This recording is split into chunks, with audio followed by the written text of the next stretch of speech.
Okay, now project budgeting. Project budgeting में हमारे पास कुछ पैरामीटर्स होते हैं। सबसे पहले उन पैरामीटर्स की बात करते हैं। प्रोजेक्ट का बजट फाइंड आउट करने के लिए या डिफाइन करने के लिए हमारे पास 3 टर्म्स होती हैं। एक को हम बोलते हैं रोल्स, दूसरी टर्म हमारे पास होती है रिसोर्सेज, और तीसरी टर्म हमारे पास होती है जिसे हम कहते हैं एक्सपेंसेस।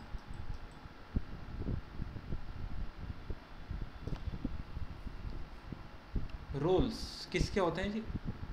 रोल्स मैन पावर के ही तो हो सकते हैं। जैसे कोई प्रोजेक्ट इंजीनियर है, कोई प्लानिंग इंजीनियर है, कोई हमारे पास बार बाइंडर है, कोई हमारे पास मेसन है, या हम इन जनरल बोलते हैं कि हमारे पास स्किल्ड लेबर इतनी है या नॉन स्किल्ड लेबर इतनी है। उसके अलावा हम बात करते हैं site engineer, site foreman, mechanical engineer, civil engineer, structural engineer.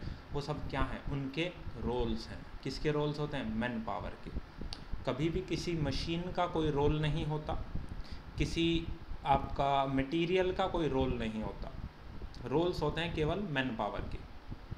Second चीज़, रोल्स का यूज़ जब हम करते हैं अपने प्रोजेक्ट में, तो हम एक प्रोजेक्ट का अप्रॉक्स बजट निकालने के लिए यूज़ करते हैं कि हमारे मैन पावर का कितना बजट आएगा हमारे प्रोजेक्ट में।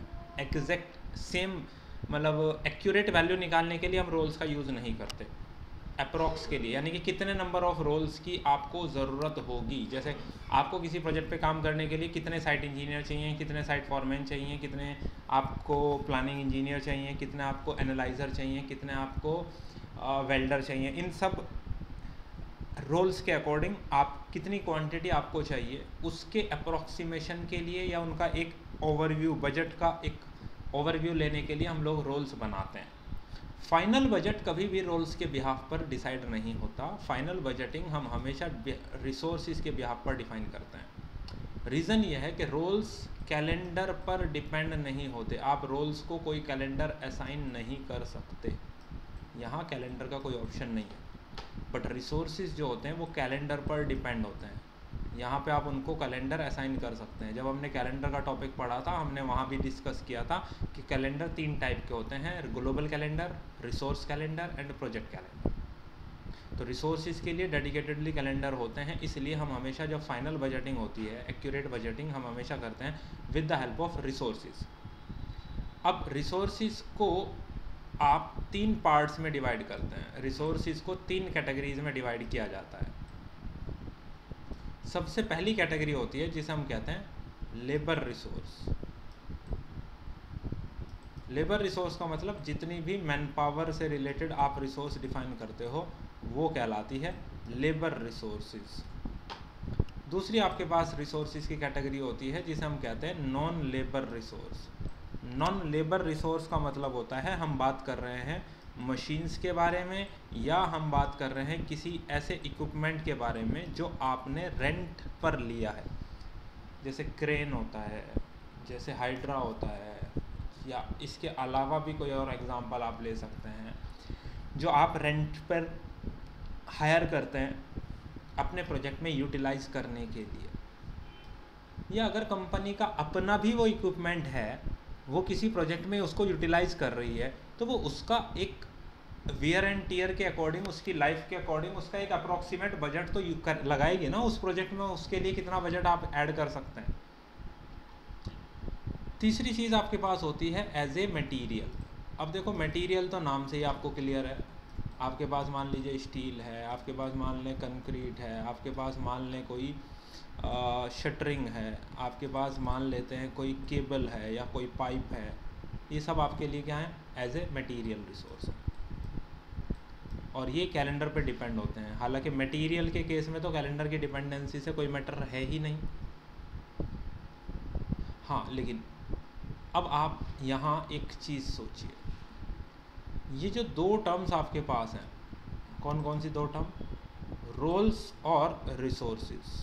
ये 2 टर्म, ये दोनों टर्म जो होती हैं वो कहलाते हैं जिनके अंदर रिकरिंग पेमेंट्स होती हैं।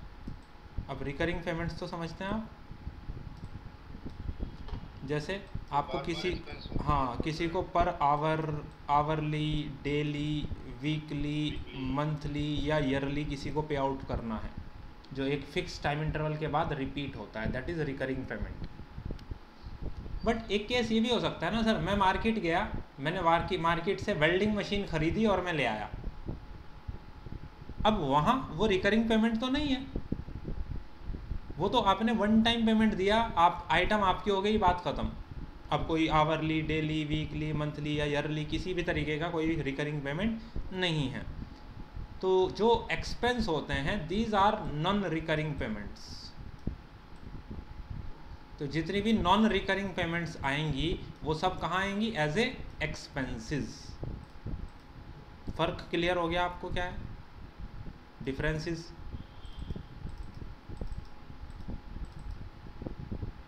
बेसिकली रोल्स के अंदर वो मैन पावर होगी जो मैनेज करेगी रिसोर्सेज को और एक्सपेंसेस को, that come into the roles, है ना?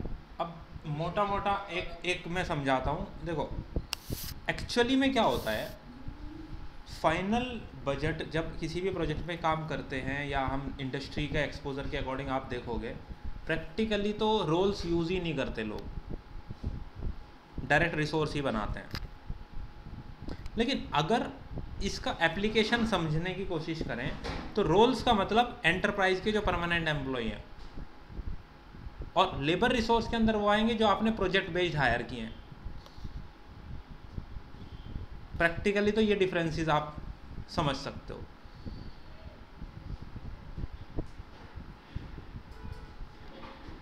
ठीक है,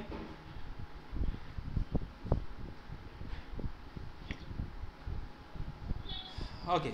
अब सबसे पहले बात करते हैं रोल्स के बारे में, कैसे बनाएंगे और कैसे उन्हें असाइन करेंगे। फिर बात करते हैं रिसोर्सेज के बारे में, कैसे बनाएंगे और कैसे असाइन करेंगे। फिर बात करते हैं रोल्स और रिसोर्स को आपस में कैसे लिंक किया जा सकता है और उसका एप्लीकेशन आप कैसे यूटिलाइज कर सकते हैं। ये एप्लीकेशंस को हम लोग यूज़ करेंगे। सो सबसे पहले हम लोग चलते हैं प्राइमावेरा पर। अच्छा, कोई भी ऑप्शन आपको चाहिए, जैसे आपको चाहिए रोल्स या रिसोर्सेज, ये जो दोनों ऑप्शंस हैं, ये दोनों ऑप्शंस आपके पास आते हैं मेन्यू बार। मेन्यू बार के अंदर आपके पास ऑप्शन आता है एंटरप्राइज, इसके अंदर आपको ऑप्शन मिलते हैं रोल्स और रिसोर्स, दोनों के ऑप्शन आपको यहाँ मिलेंगे। जो आपके पास ऑप्शन आता है एक्सपेंसेस, एक्सपेंसेस के ऑप्शन आपके पास दो हैं। अगर आप उसे पूरे प्रोजेक्ट के अंडर ऐड करना चाहते हो, किसी स्पेसिफिक एक्टिविटी के अंडर नहीं, आपने एक प्रोजेक्ट को सेलेक्ट करके, लेकिन आपको WBS या एक्टिविटी सेलेक्ट करनी पड़ेगी। मेन्यू बार के अंदर प्रोजेक्ट, और प्रोजेक्ट के अंदर आपको मिलेगा एक्सपेंसेस। दूसरा तरीका यह है, आप एक्टिविटी की डिटेल विंडो होती है नीचे की तरफ, एक्टिविटी डिटेल विंडो में जैसे हमने कल कोड्स वाला ऑप्शन ऐड किया था, वैसे ही आप एक्टिविटी डिटेल में एक एक्सपेंसेस का टैब होता है, आप उसे ऐड कर दो। उस एक्सपेंसेस टैब में भी जा कर के आप अपना एक्सपेंस डिफाइन कर सकते हैं। ये दो ऑप्शंस आपके पास वहाँ है। रोल्स और रिसोर्स आपके पास एंटरप्राइज में मिलेगा, एक्सपेंसेस आपको इन दो जगह से आप यूटिलाइज कर सकते हो। नाउ अब आप वापस चलते हैं प्राइमावेरा पर। प्राइमावेरा पर वापस जाएंगे, आप सबसे पहले जाएंगे मेन्यू बार। मेन्यू बार में है एंटरप्राइज, एंटरप्राइज पे क्लिक करेंगे, आपके पास यहाँ एक ऑप्शन आता है रोल्स बनाने के लिए। आप यहाँ आएंगे, रोल्स पर क्लिक करेंगे, एक विंडो ओपन हो जाएगा। अगेन बाय डिफ़ॉल्ट कुछ सैम्पल डाटा दिया गया है। अब रोल्स, मैंने क्या बोला, रोल्स इन जनरल क्या होते हैं? कंपनी के परमानेंट एम्प्लॉयज़। अगर मैं प्रोजेक्ट के पेज पर जाता हूँ, हमारी जो एंटरप्राइज़ है वो कौन सी है? अरामको। यहाँ जो हमने एग्जांपल ले रखा है, अगर अरामको आपकी एंटरप्राइज़ है, मैं वापस जा रहा हूँ रोल्स पर, यहाँ तो कोई एंटरप्राइज़ अभी आपकी डिफाइन नहीं है ना, कोई EPS, हालांकि आप रोल्स के अंदर हो। मैंने बोला यार रोल्स, मैंने रोल्स एक्टिव कर रखा है, अब मैं यहाँ पर एक ऐड कर रहा हूँ। ऐड किया तो उसने एक नीचे ऑप्शन ऐड किया, मैंने उसे टॉप पर लेकर गया। मैंने बोला सबसे पहले मैं अपनी एंटरप्राइज़ का ID और अपने EPS का नाम ये यहाँ डाल दूँ कि मैं किसकी बात कर रहा हूँ जी? अरामको की बात कर रहा हूँ। अब इसके अंडर में मैं अपने रोल्स को ऐड करूँगा, और फॉर एग्ज़ाम्पल मेरे पास रोल्स हैं कुछ, जैसे मेरे पास है, मैंने ऐड किया राइट साइड, एक प्रोजेक्ट इंजीनियर, एक mechanical engineer, site engineer, skilled labour और नॉन स्किल्ड लेबर, मैंने कुछ इस तरीके से ऐड किए। मैंने यहाँ पर बोला कि मेरे को रिक्वायरमेंट है जी प्रोजेक्ट इंजीनियर की, एक आईडी और एक नाम। पहला आईडी डिफाइन करते हैं, project engineer, mechanical engineer, site engineer.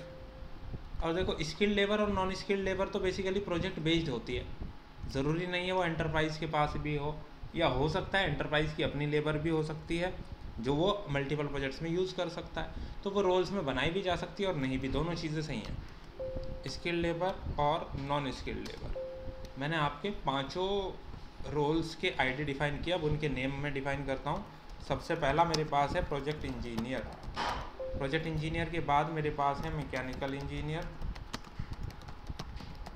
Mechanical engineer के बाद हमारे पास है साइट इंजीनियर, साइट इंजीनियर के बाद अपने पास है स्किल्ड लेबर, और स्किल्ड लेबर के बाद अपने पास है नॉन स्किल्ड लेबर। ये आपके पास रोल्स अवेलेबल है। अगर ये रोल्स अवेलेबल हैं, अब हम बात करेंगे उन रोल्स में उनकी क्वांटिटी के बारे में। जैसे आपके पास प्रोजेक्ट इंजीनियर है, आपने प्रोजेक्ट इंजीनियर को सेलेक्ट किया, नीचे की तरफ पहला टैब है जनरल, जहाँ पर रोल की आईडी, रोल का नाम, और नीचे एक मॉडिफाई भी ऑप्शन है। उनकी कोई रेस्पॉन्सिबिलिटी आप डिफ़ाइन करना चाहेंगे तो आप डिफ़ाइन कर सकते हैं एज ए रेस्पॉन्सिबिलिटी, जैसे project engineer is responsible for this and this, जो भी आप लिखना चाहें, आप इसे ओके करें तो वही नीचे आपको रेस्पॉन्सिबिलिटी दिखाई देगी सेलेक्ट करने के बाद। प्रोजेक्ट इंजीनियर को आपने सेलेक्ट किया, यहाँ पर एक ऑप्शन है यूनिट्स एंड प्राइस। यूनिट्स का मतलब उसकी क्वांटिटी और प्राइस का मतलब उसका सैलरी, जिस तरह भी आप उसको पे आउट देते हैं, वो मंथली भी हो सकता है, वो डेली भी हो सकता है, वो वीकली भी हो सकता है, वो आवरली भी हो सकता है, डिपेंडिंग ऑन किस टाइप की टर्म्स एंड कंडीशंस आपकी हैं। मैंने बोला सर एक जो क्वांटिटी है वो 1 है, अगर आप प्रैक्टिकली देखो D/D, तो D तो कैंसिल आउट हो जाएगा, तो ये क्या बचेगा 1, यानी कि प्रोजेक्ट इंजीनियर की क्वांटिटी है 1, और उसका जो रेट है, सैलरी है, मान लीजिए वो है 85,000 पर मंथ। M का मतलब मंथ, H का मतलब आवर, D का मतलब डे, W का मतलब वीक, और Y का मतलब ईयर। लेकिन सारे लेटर स्मॉल केस में ही आपको डिफाइन करने होंगे। आपको अगर आवरली रेट पता है आप आवरली डाल सकते हो, ऑब्लिक करके H लिख दो। अगर डेली का रेट पता है D लिख दो, मंथली रेट पता है M लिख दो, वीकली रेट पता है W लिख दो, ईयरली का रेट पता है Y लिख दो। जैसे भी आपको रेट पता है उसी के अकॉर्डिंग आप यहाँ पर मेंशन करके एंटर कर दो। तो 85,000 पर मंथ आपका प्रोजेक्ट इंजीनियर का सैलरी आपने डिफाइन कर दिया, और क्वांटिटी कितनी है उसकी 1। सेम इसी तरह आपके पास मैकेनिकल इंजीनियर है, मान लो मैकेनिकल इंजीनियर की क्वांटिटी 2 मैकेनिकल इंजीनियर है, और मैकेनिकल इंजीनियर का जो रेट है वो है 1500 पर डे। मैंने डेली बेसिस के रेट उसको डिफाइन किए। उसके बाद मेरे पास है साइट इंजीनियर। साइट इंजीनियर मेरे पास टोटल है मान लीजिए 3, और एक साइट इंजीनियर को मैं जो पे आउट देता हूँ वो 1000 पर डे के अकॉर्डिंग देता हूँ। उसके बाद मेरे पास है स्किल्ड लेबर। स्किल्ड लेबर की क्वांटिटी लेट से मेरे पास है टोटल 10, और जो उसका रेट है मेरे पास वो है 800 पर डे। उसके बाद मेरे पास है non skilled labour. Non skilled labour की टोटल क्वांटिटी लेट से मेरे पास है 20, और मेरे पास जो रेट है उसका वो है 500 per day non skilled labour के लिए। ये मेरे पास है टोटल क्वांटिटी और उसका रेट। तो आप तो डिफाइन कर पाएंगे ना उस कौन सा रोल है, उसका आईडी और नाम, एंटरप्राइज का कोड चल रहा है, आपको ये भी क्लियर है वो रोल किस एंटरप्राइज का रोल है, उसकी क्वांटिटी और उसका रेट। इसमें तो आई थिंक कोई प्रॉब्लम नहीं होगी। ओके, अब बात करते हैं वो रोल्स, इस विंडो को क्लोज करते हैं। ये रोल्स हम अपने प्रोजेक्ट में कैसे यूज़ करेंगे। आप एक्टिविटीज़ के पेज पर जाएंगे। एक्टिविटीज़ के पेज पर जाने के बाद अपनी एक्टिविटी सेलेक्ट करेंगे। एक्टिविटी को सेलेक्ट करके नीचे की तरफ एक ऑप्शन होता है रिसोर्सेज, रिसोर्सेज के टैब पर जाइए। इस रिसोर्सेज टैब में नीचे की तरफ आपके पास ऑप्शन है ऐड रिसोर्स या ऐड रोल या असाइन बाय रोल। अभी हमने रोल्स क्रिएट किए हैं और वो रोल्स अगर आप एक्टिविटीज़ को असाइन करना चाहते हैं तो आप ऑप्शन यूज़ कर सकते हैं ऐड रोल। आप यहाँ से ऐड रोल पर क्लिक करेंगे, क्लिक करते ही आपके सामने रोल्स का विंडो खुल गया। आपको किस रोल की ज़रूरत है आप वो ऐड कर दीजिए। जैसे सबसे पहला इंजन हॉल, मैंने बोला वहाँ मुझे मैकेनिकल इंजीनियर की ज़रूरत है, साइट इंजीनियर की ज़रूरत है और स्किल्ड लेबर भी चाहिए, नॉन स्किल्ड लेबर भी चाहिए। इसी तरह प्रिपेयर अ डिज़ाइन, इसके अंदर मुझे प्रोजेक्ट इंजीनियर की ज़रूरत है, साइट इंजीनियर की ज़रूरत है और स्किल्ड लेबर की ज़रूरत है। ग्राउंड वर्क के लिए मुझे नॉन स्किल्ड, स्किल्ड और साइट इंजीनियर, इन 3 की ज़रूरत है। ब्लूप्रिंट के लिए मुझे प्रोजेक्ट इंजीनियर, मैकेनिकल इंजीनियर और साइट इंजीनियर की ज़रूरत है। इस तरीके से आप रोल्स असाइन कर सकते हैं वन बाय वन, जिस एक्टिविटी में भी जिस टाइप के रोल की आपको ज़रूरत है उसके अकॉर्डिंग। वो कैसे पता चलेगा? आपके एक्सपीरियंस से।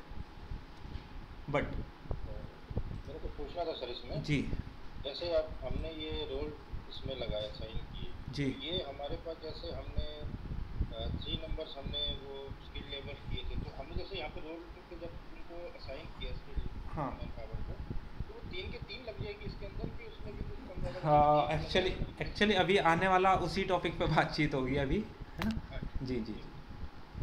अभी हमने क्या किया है, हमने बस ये सोचा कि किस टाइप के रोल की कहाँ ज़रूरत है। हमने इस चीज़ पे डिस्कशन नहीं किया कितने नंबर ऑफ़ रोल्स आपने उस एक्टिविटी में असाइन किए। जैसे फॉर एग्जांपल स्किल्ड लेबर 10 है, 10 मैंने जब असाइन की तो वो 10 की 10 असाइन हुई है, एक असाइन हुई है। अगर मुझे उसमें से 3 बंदों को असाइन करना है तो मैं कैसे करूँगा? उन सब ऑप्शंस पे बात करेंगे। उस पे बात करने से पहले मेरे लिए ज़रूरी है जो रिसोर्स टैब के अंडर यहाँ कॉलम्स हैं, कुछ resource ID name, primary resource, remaining units पर टाइम, यहाँ कुछ कॉलम्स हैं। इन कॉलम्स को भी मुझे अपनी नीड के अकॉर्डिंग मॉडिफाई करना होगा। मैं यहाँ किसी भी कॉलम पर राइट क्लिक कर रहा हूँ, कस्टमाइज़ का ऑप्शन आया, available option, group and sort, list, complete list open हो गई। अब मैंने बोला मुझे यहाँ पर चाहिए बजटेड यूनिट्स पर टाइम, यहाँ चाहिए। ये रोल्स वाला ऑप्शन मुझे सबसे टॉप पे चाहिए। Role, resource, primary, budgeted unit, remaining unit. यहाँ बजटेड यूनिट्स आ रहा है, मुझे बजटेड कॉस्ट भी चाहिए, यहाँ ऐड कर दिया। और एक मुझे चाहिए रेट सोर्स, जिससे मुझे पता चले कि रेट कहाँ से आ रहा है, रेट सोर्स।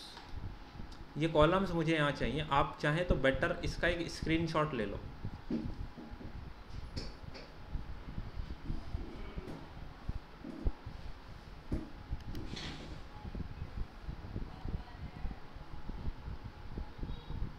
हो गया स्क्रीनशॉट? ये हो गया। ओके, मैंने इसे अप्लाई किया, ओके किया। अब नीचे की तरफ मेरे कुछ कॉलम्स आ गए हैं।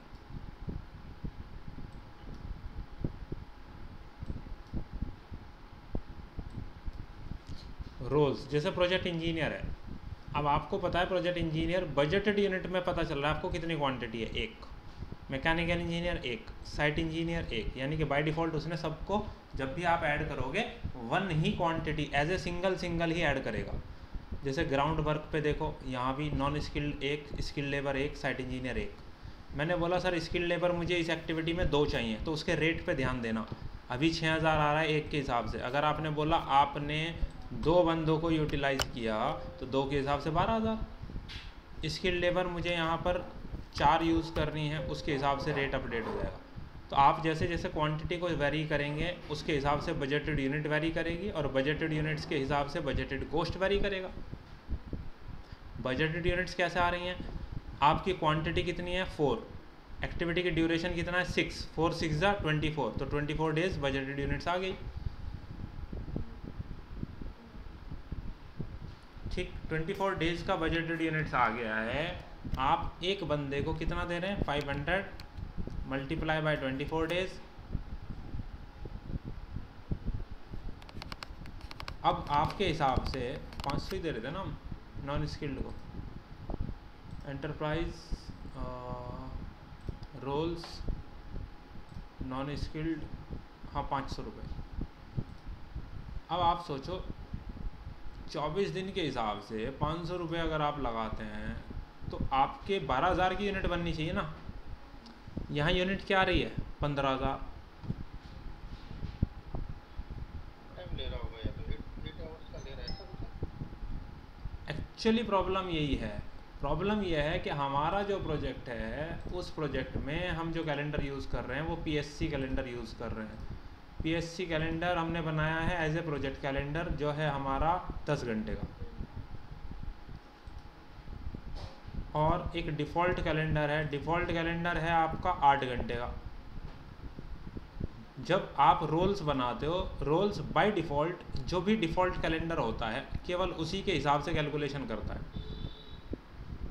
ये प्रॉब्लम है, मैंने आपको बोला था कि हम फाइनल बजटिंग कभी भी उसके अकॉर्डिंग नहीं करते। किसके अकॉर्डिंग? रोल्स के अकॉर्डिंग। वो बस क्वांटिटीज़ के अकॉर्डिंगली मेंटेन करने के लिए होता है, एक अप्रोक्सीमेट बजट हो गया। फिलहाल बजटिंग की कैलकुलेशन को छोड़ दो, बाकी क्वांटिटी कैसे लगानी है और कैसे उसे असाइन करना है, इसमें कहीं कोई दिक्कत? नहीं सर। ओके। अब हम क्या करते हैं, वापस से आ जाते हैं जी। ये तो बात हो गई थी हमारी रोल्स को लेकर। अब वापस चलते हैं हम लोग ऊपर से एंटरप्राइज। एंटरप्राइज के अंदर आपके पास एक ऑप्शन आता है रिसोर्सेज। आपने रिसोर्सेज के टैब पर क्लिक किया तो रिसोर्सेज का एक टैब खुल गया। रिसोर्सेज का टैब ओपन हो गया। अब आपको रिसोर्सेज डिफाइन करने हैं। यहाँ पर रिसोर्सेज, जैसे फॉर एन एग्जांपल आपके पास जो रिसोर्सेज हैं, नंबर ऑफ रिसोर्सेज, वो रिसोर्सेज के पेज पर आपको बनाने हैं। मैंने बोला सबसे आसान तरीका, सबसे पहली चीज़ तो मैंने आपको बताया था कि देखो रिसोर्स कैलेंडर को फॉलो करते हैं या ग्लोबल को। वहाँ प्रोजेक्ट कैलेंडर तो असाइन नहीं हो सकता। अगर प्रोजेक्ट कैलेंडर असाइन नहीं हो सकता, आपने करंट प्रोजेक्ट के लिए जो कैलेंडर बना रखा है वो बना रखा है प्रोजेक्ट कैलेंडर, तो वो रिसोर्स में तो यूज़ हो नहीं सकता। तो अब हम देखते हैं सबसे पहले कि सर हमारे इस कैलेंडर में क्या कंडीशंस अवेलेबल हैं। 6 days 10 hours, 6 days 10 hours के अकॉर्डिंग आपने इसे बना रखा है। तो हम यहाँ रिसोर्स कैलेंडर बनाते हैं। रिसोर्स में भी कौन सा? Shared resource. शेयर्ड रिसोर्स पर आते हैं। किसी भी एक कैलेंडर को सेलेक्ट करके ऐड करो, किसी को भी सेलेक्ट करके कॉपी कर लो। और किसके लिए मैं बना रहा हूँ? पीएससी रिसोर्सेज के लिए। इसको मॉडिफाई करते हैं। फिर से वही कंडीशन, वर्क वीक आपको 10 आवर्स 6 डेज काम करना है। तो Monday to Saturday 10 hours, Sunday आपके 0 हो गए। डिटेल पर आते हैं। डिटेल के बाद वर्क वीक पर आते हैं। यहाँ से मंडे टू सैटरडे सेलेक्ट करते हैं। सबको सेलेक्ट करके यहाँ से नॉन वर्क कर देते हैं। अब मुझे यार टाइमिंग नहीं पता उनका किस टाइम से किस टाइम तक है, मुझे ये भी चेक करना पड़ेगा। सॉरी, 8 से शाम के 7। Enterprise calendar,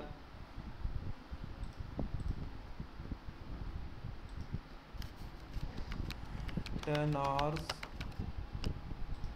detail, work week, Monday to Saturday, सबको सेलेक्ट किया। नॉन वर्क, सुबह 8 से शाम के 7 वर्क, बीच में 1 से 2 non work. Okay, now time periods 10 hours, 60 hours, 260 hours, 3120। मेरा एक रिसोर्स कैलेंडर मैंने डिफाइन कर दिया, शेयर्ड रिसोर्स। तो अब मैं क्या कर रहा हूँ, यहाँ एक रिसोर्स ऐड कर रहा हूँ। एक रिसोर्स ऐड हुआ, लेकिन वो रिसोर्स क्या हुआ? E&C रिसोर्सेज के अंडर में आ गया। मुझे चाहिए अपने प्रोजेक्ट के लिए, पावर स्टेशन कंस्ट्रक्शन के लिए। मैंने उसे लेफ़्ट साइड शिफ्ट किया और उसे टॉप पर ले आया। अब ये इंडिपेंडेंट हो गया, किसी का चाइल्ड नहीं है।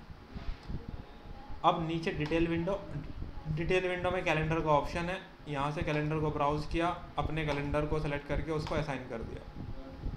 इसको प्रोजेक्ट की आईडी और प्रोजेक्ट का नाम, जो है आपका पावर स्टेशन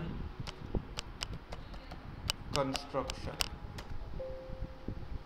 ये मैंने यहाँ असाइन कर दिया। नीचे की तरफ आपके पास कैलेंडर असाइंड हो गया। आपने प्रोजेक्ट का नाम और प्रोजेक्ट का कैलेंडर, जो आपको कैलेंडर यूज़ करना है अपने रिसोर्सेज के लिए, एक रिसोर्स को अपने प्रोजेक्ट का नाम दिया और उसको वही कैलेंडर असाइन कर दिया जो कैलेंडर आपको यूज़ करना है। बात यह है प्रोजेक्ट का नाम देने से रिसोर्स को क्या फ़ायदा। देखो फ़ायदा यह है कि एक ही जगह कैटेगराइजेशन हो जाएगा। मैं अपने सारे प्रोजेक्ट के रिसोर्स इसी के अंडर में ऐड करूँगा तो मेरे सारे रिसोर्सेज एक ही जगह दिखेंगे। जैसे PSC सेलेक्टेड है, मैंने इसके अंदर ऐड किया, मुझे चाहिए प्रोजेक्ट इंजीनियर, मैंने ऐड किया। मुझे चाहिए थे 2 मैकेनिकल इंजीनियर, मुझे रिक्वायरमेंट थी 3 साइट इंजीनियर की, मेरी रिक्वायरमेंट थी स्किल्ड लेबर की, मेरी रिक्वायरमेंट थी नॉन स्किल्ड लेबर की। इसके अलावा मान लेते हैं मुझे कोई नॉन लेबर ऐड करने हैं, जैसे एक हाइड्रा का एग्ज़ाम्पल ले लेंगे, एक क्रेन का एग्ज़ाम्पल ले लेंगे। उसके अलावा मटेरियल के लिए कोई 3-4 एग्ज़ाम्पल ले लेते हैं, 1 2 3, जैसे WBS हम ऐड कर रहे थे ना, ऐड करो और लेफ़्ट साइड शिफ्ट कर दो तो अलाइनमेंट सेम हो जाता है। यहाँ आते हैं प्रोजेक्ट इंजीनियर के अलावा मैकेनिकल इंजीनियर, हमने रिक्वायरमेंट थी 2 की, तो पहला यहाँ बनाएंगे, दूसरा यहाँ बनाएंगे। क्यों बना रहे हैं आपको ये भी अभी समझ आ जाएगा।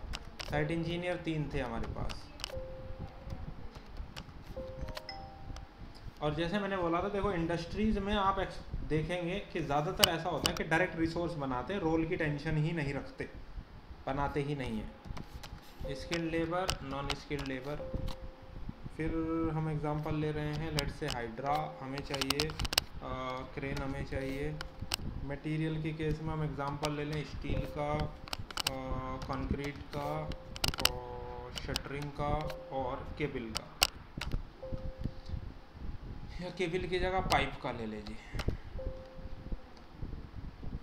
देखो जी यहाँ तक आपके सारे लेबर टाइप के ही रिसोर्स हैं। देखो रिसोर्स टाइप में लेबर लिखा है, लेकिन हाइड्रा क्या है, नॉन लेबर, तो यहाँ से टाइप बदल दो, ये भी नॉन लेबर। उसके बाद आपको चाहिए स्टील, कंक्रीट, शटरिंग और पाइप, ये सब क्या है, मटेरियल रिसोर्स। तो जब आप रिसोर्स टाइप यहाँ से बदलोगे ना एज ए मटेरियल, तो देखो एक पॉपअप विंडो आएगी, ये कह रहा है changing the resource type to material will remove all roles assign to this resource. कह रहा है अगर आपने कोई रोल अपने इस रिसोर्स को असाइन कर रखा है तो मटेरियल टाइप में जैसे ही आप इसे चेंज करेंगे ये उसे रिमूव कर देगा, उसका over time setting, adjust unit, सब कुछ रिसेट कर देगा। हमने बोला ठीक है। तो अब देखो उसका मटेरियल टाइप हो गया। मटेरियल टाइप में क्या आइकन आया, ब्रिक।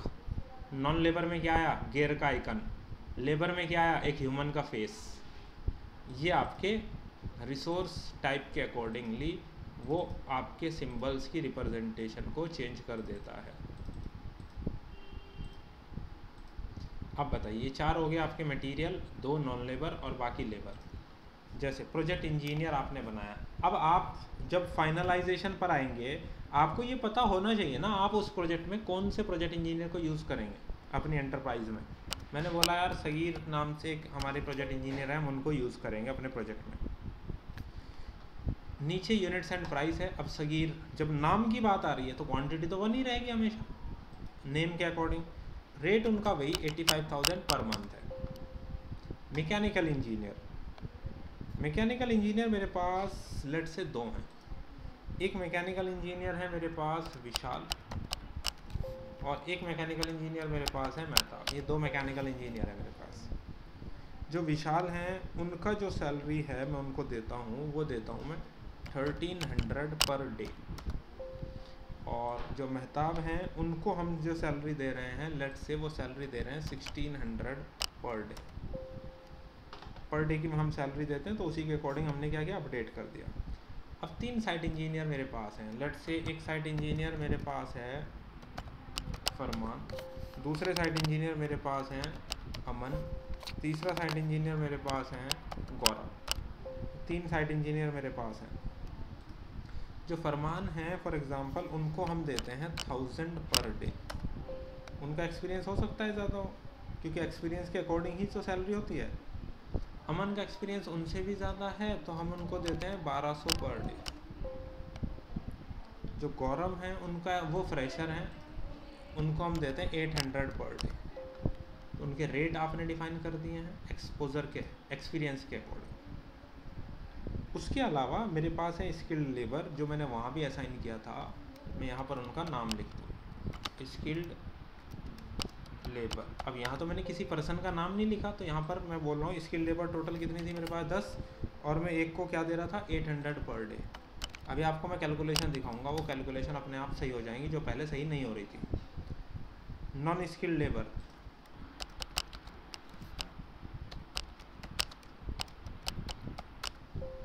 इनकी टोटल क्वांटिटी मैंने वहाँ 20 लिया था, और जो रेट मैंने डिफाइन किया था वो कितना किया था 500 पर डे। उसके बाद मैंने कुछ और एग्जांपल्स लिए हैं, जैसे मैंने लिया है ये एग्जांपल हाइड्रा का, उसके बाद मैंने एग्जांपल लिया है क्रेन का, उसके बाद मैंने एग्जांपल लिया है स्टील, उसके बाद मैंने एग्जांपल लिया है कंक्रीट, उसके बाद मैंने एग्जांपल लिया है शटरिंग, उसके बाद मैंने एग्जांपल लिया है पाइप। ओके, अब इनके रेट की बात करते हैं। जैसे हाइड्रा है, हाइड्रा का जो रेट है वो हम ज़्यादातर क्या होती हैं इक्विपमेंट्स रेंटेड आइटम होती हैं 1,20,000 पर मंथ। अब एक चीज़ चेक करो, जैसे हाइड्रा आपने बनाया 1,20,000 पर मंथ का है, तो हाइड्रा जो है ना, हाइड्रा और हाइड्रा का ड्राइवर जो उसे चलाता है, दोनों का रेट एक ही जगह मर्ज कर दिया हमने 1,20,000 पर मंथ। हमें अलग अलग बनाने की ज़रूरत नहीं है, क्योंकि वो ऑपरेटर भी तो, ड्राइवर भी तो जब भी यूज़ हो रहा है ना, जब हाइड्रा का एप्लीकेशन यूज़ हो रहा है, तो उसको हमने कंबाइन कर दिया। सेम यही चीज़ हमारी क्रेन के साथ है।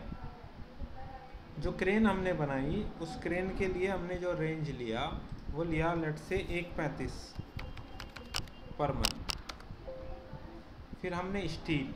अब आप एक चीज़ बताओ, देखो लेबर और नॉन लेबर में तो ये था, आपने क्वांटिटी बता दी और उस क्वांटिटी का रेट बता दिया, पर डे है, पर मंथ है या क्या है। लेकिन क्या मटेरियल का केस में टाइम के हिसाब से डिपेंड करेगा? भाई मटेरियल तो क्वांटिटी पे डिपेंड करेगा अपनी, किस क्वांटिटी किस यूनिट के अकॉर्डिंग आप उसे मेज़र कर रहे हैं। तो जो मटेरियल टाइप के रिसोर्स है ना, उनमें ये वाला ऑप्शन जो चौथा कॉलम है ना, यूनिट ऑफ मेज़र, ये काम करेगा। देखो नॉन लेबर में मैं क्लिक कर रहा हूँ, ये काम नहीं कर रहा, लेबर में मैं क्लिक कर रहा हूँ, ये काम नहीं करता, लेकिन मटेरियल के केस में देखो ये काम करता है। ये कह रहा है यूनिट ऑफ मेज़र बताइए। मैंने बोला यार स्टील मुझे मेज़र करना है मेट्रिक टन में, नहीं है। मैंने बोला कंक्रीट मुझे मेज़र करना है क्यूबिक मीटर में, नहीं है। मैंने बोला मुझे शटरिंग मेज़र करना है स्क्वायर फीट में, नहीं है। मैंने बोला पाइप मुझे मेज़र करना है मीटर में, वो भी ऑप्शन नहीं है। यानी कि जो आपको यूनिट्स चाहिए मेज़र करने के लिए, उसमें से कोई यूनिट आपके पास अवेलेबल नहीं है, तो आप क्या करें, आपको यूनिट ऑफ मेज़र नया बनाने होंगे अपने अकॉर्डिंग। उसको बनाने का तरीका क्या है, इस यूनिट को क्लोज़ करता हूँ, मैं वापस जाता हूँ ऊपर की तरफ। ऊपर आपके पास होता है एडमिन, एडमिन में एक ऑप्शन आता है एडमिन कैटेगरीज़। आप एडमिन कैटेगरीज़ पे क्लिक करेंगे, आपके पास यहाँ नीचे की तरफ लास्ट ऑप्शन देखो यूनिट्स ऑफ मेज़र। यहाँ आके मैं 4 यूनिट्स ऑफ मेज़र ऐड कर रहा हूँ, स्टील के लिए, कंक्रीट के लिए, शटरिंग के लिए और पाइप के लिए। स्टील मुझे मेज़र करनी है MT मेट्रिक टन में,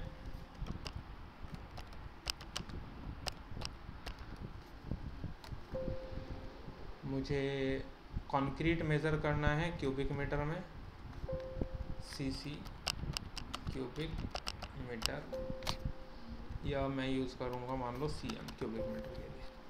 फिर मुझे मेज़र करना है शटरिंग स्क्वायर फीट में SF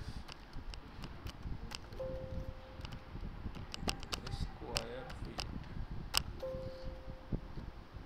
और चौथा है पाइप, पाइप में मेज़र कर रहा हूँ मान लीजिए मीटर में M। मैंने 4 यूनिट ऑफ मेज़र बना दिए। अब मैं यहाँ गया स्टील, स्टील मेज़र करना है मुझे मेट्रिक टन में, कंक्रीट मुझे मेज़र करना है क्यूबिक मीटर में,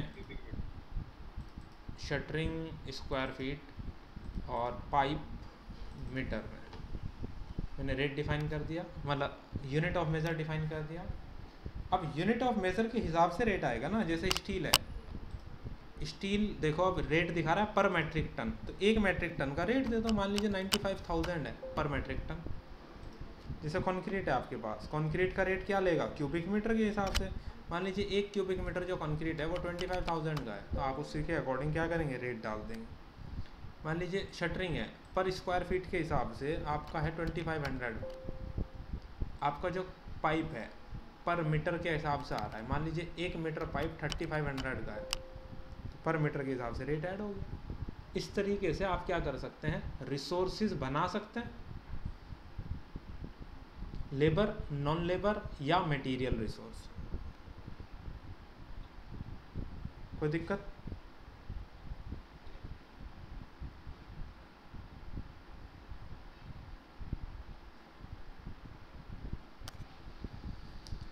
ओके। अब जैसे आपने क्या किया था अभी, रोल्स ऐड किए थे एक्टिविटीज़ में, अब आप क्या करेंगे, रिसोर्सेज ऐड करेंगे। एक्टिविटी पेज पर वापस जाइए, एक्टिविटी को सेलेक्ट करिए, नीचे एक ऑप्शन है ऐड रिसोर्स।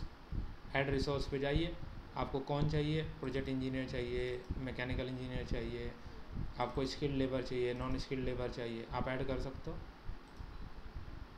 फ़र्क क्या आएगा, अब क्वांटिटी के हिसाब से देखो, मैंने यहाँ पे स्किल्ड लेबर हैं वो 1 की जगह मैंने यहाँ 2 स्किल्ड लेबर यूज़ की। 2 स्किल्ड लेबर 3 दिन की एक्टिविटी है, 2 3 जा 6, 6 8 जा 48, एग्जैक्ट आ रही है वैल्यू 800 पर डे के हिसाब से। नॉन स्किल्ड लेबर मैंने 5 यूज़ की, 5 3 जा 15, तो 15 डेज़ के हिसाब से ये आ गई, और 15 5 जा 75, तो ये एग्जैक्ट आ रही है 500 के हिसाब से, 7500 कैलकुलेशन। क्यों? क्योंकि कैलेंडर सेम हो गए ना रिसोर्स के लिए और आपके प्रोजेक्ट के। अगर कैलेंडर सेम आ गए हैं तो आपकी कैलकुलेशन एग्जैक्ट सही आ जाएगी। और रिसोर्स में आप कैलेंडर बता सकते हैं कि आपको कौन सा कैलेंडर यूज़ करना है, इसलिए आपकी कैलकुलेशन ऑटोमेटिकली सही आ जाती है। बात समझ आइए?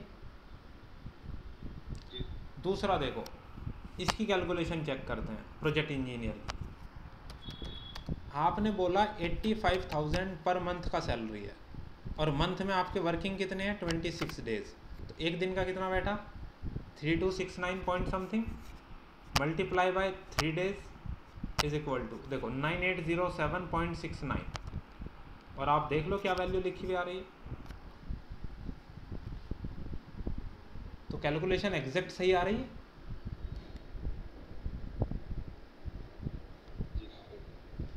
इसलिए कैलेंडर के अकॉर्डिंगली एग्जैक्ट कैलकुलेशन रिसोर्सेज में आती है। तो अब आप समझ गए होंगे कि कंपनीज़ में जब प्लानिंग की जाती है वहाँ पर डायरेक्टली रोल्स नहीं बना के डायरेक्ट रिसोर्सेज ही बनाए जाते हैं।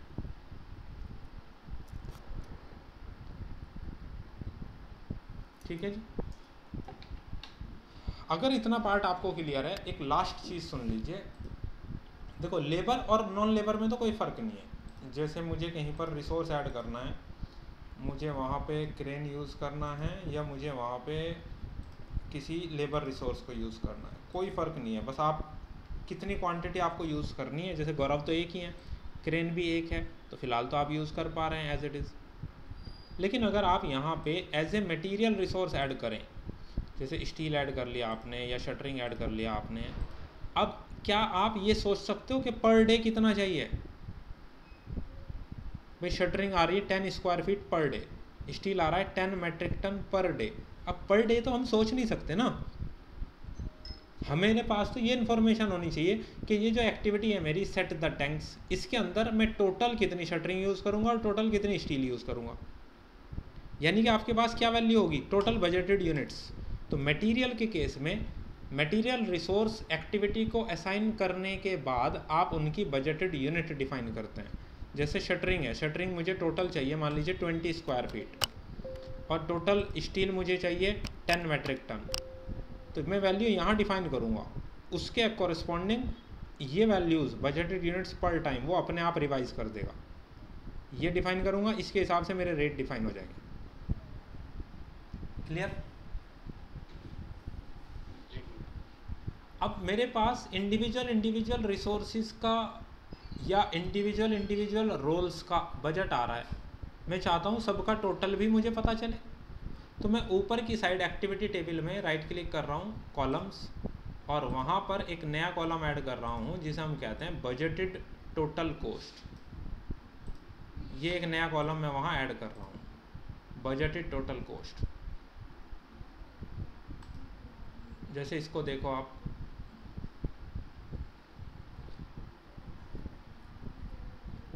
ये सब इंडिविजुअल एक्टिविटीज़ हैं। इंडिविजुअल एक्टिविटीज़ इन दोनों का टोटल मिला के WBS का टोटल बन रहा है, और सारे WBS का टोटल्स मिला करके आपके प्रोजेक्ट का टोटल बन रहा है।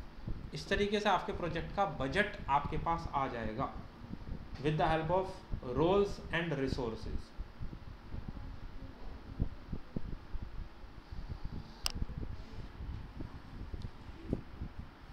इतनी चीज़ क्लियर है तो आप मुझे बताइएगा, फिर हम आगे की तरफ जाएंगे। क्लियर है। अच्छा, ये रिसोर्सेज जो हमने लगाए हैं, ये भी एक्टिविटी के आगे इसमें ही नज़र आ सकते हैं हमारे टेबल में? हाँ, आप राइट क्लिक करो, कॉलम्स, अवेलेबल लिस्ट, आप यहाँ से चेक करो RES रिसोर्सेज ऐड कर दो, ओके कर दो। यहाँ पर आपको रिसोर्स नज़र आ जाएंगे। रिसोर्स इन्हीं में असाइन किया ना, बाकी में तो रोल्स असाइन किए थे। तो आप कॉलम्स में जाओ, आप यहाँ पर रोल्स ढूंढोगे,